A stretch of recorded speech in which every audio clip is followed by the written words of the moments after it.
उम्मीद क्या है सियासत के पेशवाओं से, ये खाकबाज हैं रखते हैं खाक से पैवंद। हमेशा मोर मगज पर निगाहें इनकी, जहां मैं है सिफत अनकबूत इनकी कमंद। हेलो दोस्तों, मैं हूं सलीम और आप देख रहे हो channel KIL news. 2019 Lok Sabha elections के 3 कामयाब याफ्ता पार्लियामेंट मेंबर्स जनाब फारूक अब्दुल्ला साहब, जनाब हसनैन मसूदी साहब और जनाब अकबर लोन साहब तीनों नेशनल कॉन्फ्रेंस के कैंडिडेट होते हैं। दरअसल 2019 में नेशनल कॉन्फ्रेंस ने तीनों कश्मीर की सीट्स पे अपना कब्जा किया था, लेकिन इस बार 2024 के इलेक्शंस में इन तीनों कैंडिडेट्स को नज़रअंदाज किया जाता है। इन तीनों कैंडिडेट्स को टिकट्स नहीं दिए जाते हैं। फारूक अब्दुल्ला साहब नेशनल कॉन्फ्रेंस के प्रेसिडेंट होने के बावजूद नाकाम रहते हैं 2024 लोकसभा इलेक्शंस की टिकट पाने में। और अगर मैं बात करूं मोहम्मद अकबर लोन साहब की, जिनकी की काफ़ी समय से जो है तबीयत नासाजगार रह रही है, जिसकी वजह से वो काफ़ी समय से पार्लियामेंट भी ज्वाइन नहीं कर पाए, तो उन साहब का तो है समझ आ जाता है। लेकिन क्या वजह हमवार होती है कि 2024 के इलेक्शंस में फारूक अब्दुल्ला साहब और हसनैन मसूदी साहब को रिप्लेस किया जाता है।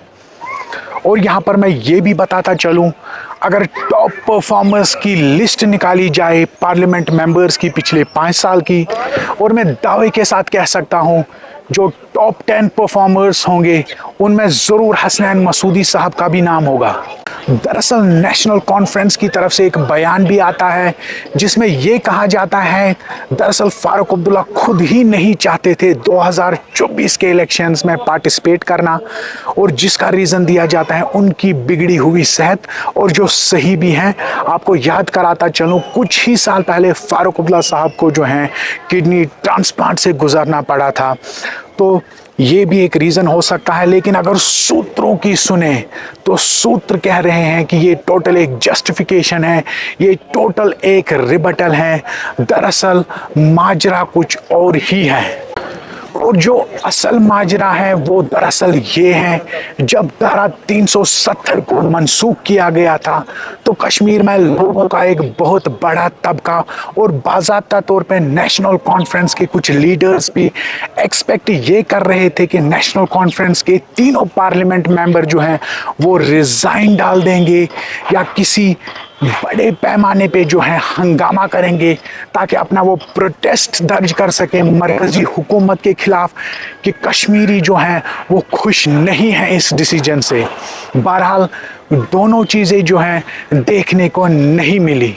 और उसके बाद नेशनल कॉन्फ्रेंस के एक कद्दावर नेता ने ये भी डिसाइड कर लिया था कि वो रिज़ाइन कर लेंगे, और जिस ये सुनते ही जो है नेशनल कॉन्फ्रेंस के बड़े नेता जो हैं उनके घर पहुंचते हैं, उन्हें समझाते हैं, उन्हें रोका जाता है रिज़ाइन करने से। और ये चीज़ उन्हीं से हमें सुनने को भी मिलती है। कुछ दिन पहले वही नेता जो है एक निजी न्यूज़ चैनल को ये कहते हैं कि उस समय जो है फारूक अब्दुल्ला साहब को रिज़ाइन कर देना चाहिए था।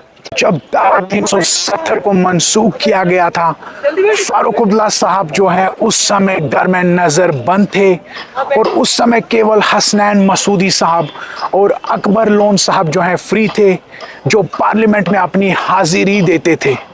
और फिर जिस दिन धारा 370 को मनसूख किया जाता है, उसी दिन पार्लियामेंट में बीजेपी के लद्दाख से पार्लियामेंट मेंबर स्पीच दे रहे होते हैं 370 पे, और साथ ही में वो नेशनल कॉन्फ्रेंस पे जो है इल्ज़ामों की बारिश कर रहे होते हैं।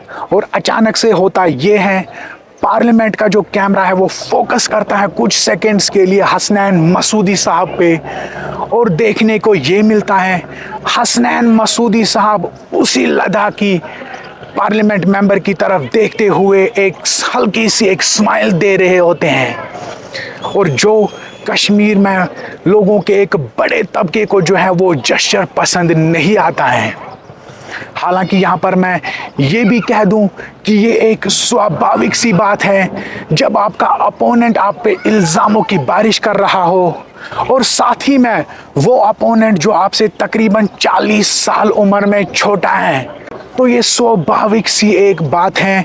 दरअसल हसनैन मसूदी साहब का वो जेस्चर दरअसल इजहार ये कर रहा था कि उन्हें जो है लद्दाखी मेंबर की बातें हजम नहीं हो रही हैं। बहरहाल सोशल मीडिया का ज़माना है, वो स्माइलिंग क्लिप जो है वो वायरल हो जाती हैं और वही चीज़ जो है नेशनल कॉन्फ्रेंस और हसनैन मसूदी साहब को बैकफायर कर लेती है। और यहाँ पर मैं ये भी बताता चलूँ, जो वो स्माइलिंग जेस्चर था वो एक स्वाभाविक सी चीज़ थी, क्योंकि हम एक्सपेक्ट नहीं कर सकते हैं एक ऐसे इंसान से जो जम्मू कश्मीर के हाई कोर्ट का जज रह चुका है, उससे हम हंगामाबाजी एक्सपेक्ट नहीं कर सकते हैं। बहरहाल इस चीज़ का फ़ायदा नेशनल कॉन्फ्रेंस के मुखालफों ने जम्मू कश्मीर में खूब उठाया। हर किसी न्यूज़ चैनल के इंटरव्यू में वो कहते आ रहे हैं ये चीज़ कि नेशनल कॉन्फ्रेंस के मेंबर पार्लियामेंट्स जो हैं वो नाकामयाब रहे मरकज़ी हुकूमत को काउंटर करने में, वो अपना प्रोटेस्ट दर्ज करने में जो है नाकाम रहे। और आज जब 2024 के लोकसभा इलेक्शंस में नेशनल कॉन्फ्रेंस का मुद्दा ही धारा 370 है, तो इन्हीं 3 MPs के साथ कंटिन्यू करना वाकई ही जो है खुदकुशी जैसा होता। बहरहाल चाहे नेशनल कॉन्फ्रेंस कुछ भी कहे, कोई भी जस्टिफिकेशन दे, लेकिन दरअसल जो असल माजरा है वो यही है। नेशनल कॉन्फ्रेंस दरअसल अपने मुखालिफों के हमलों से बचना चाहते थे, जो वो ये कहते हैं कि नेशनल कॉन्फ्रेंस के MPs जो हैं वो फेल रहे मरकज़ी हुकूमत को काउंटर करने में, और यही वजह बनी कि नेशनल कॉन्फ्रेंस को इन तीनों की रिप्लेसमेंट देखनी पड़ी 2024 के लोकसभा इलेक्शंस के लिए। हालांकि आज लोग भी एक्सपेक्ट करते हैं अपने लीडर से, अपने पार्लियामेंट मेंबर से वोकल होना, तेज़ तरार होना, चाहे वो पार्लियामेंट में स्पीच दे रहे हो या पार्लियामेंट के बाहर। तो वो यही चाहते हैं कि जैसे असदुद्दीन ओवैसी साहब जैसे स्पीच देते हैं वोकल होके, तेज़ तरार होके, या महुआ मोइत्रा साहिबा। लेकिन जनरल पब्लिक के लिए मैं यहाँ पर ये बताता चलूँ कि जो पार्लियामेंट में जो स्पीच जो रिकॉर्ड की जाती हैं, वहाँ पर ये चीज़ रिकॉर्ड के साथ नहीं रखा जाता है कि वो जो पार्लियामेंट मेंबर ने जो स्पीच दी थी उसकी इंटेंसिटी कितनी थी, वो दरअसल तेज़ तरार होके दी गई थी या शांत होके दी गई थी। बहरहाल इस बार के 2024 के लोकसभा इलेक्शंस में कश्मीर के लोगों को वैसे ही तेज़ तरार लीडर्स मिलने जा रहे हैं, क्योंकि यहाँ पर भी अगर मैं बात करूँ नॉर्थ कश्मीर की, जहाँ पर तेज़ तरार सज्जाद गनी लोन साहब, उनके सामने होंगे उमर अब्दुल्ला साहब, जो किसी असदुद्दीन ओवैसी या महुआ मोइत्रा से कम नहीं है। और अगर मैं साउथ कश्मीर की बात करूँ तो वहाँ पर तेज़ तरार महबूबा मुफ्ती साहिबा के सामने होंगे मियाँ अल्ताफ़ अहमद लारवी साहब। और अगर श्रीनगर में, तो श्रीनगर में 36 साल PDP के वहीदुर रहमान पारा साहब के सामने होंगे जवान यंग साबिका वजीर आगा सईद मेहदी रूहुल्लाह साहब।